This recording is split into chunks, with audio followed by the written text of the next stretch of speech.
de leve. E quando você estiver puxando, a isca, quando você sentir que fisgou ali um peixe, como sabe que é para peixes um pouco menores em comparação ao que você poderia pegar com outras iscas e etc., não sai puxando muito afoito a vara. Por quê?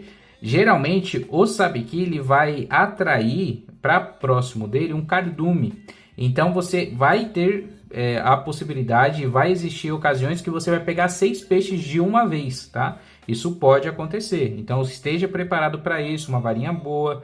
Não precisa ser uma varinha ali tão que vai aguentar tantos quilos, mas razoável pelo menos para você. Inclusive tem vídeo aqui no canal das varinhas que a gente recomenda, tá?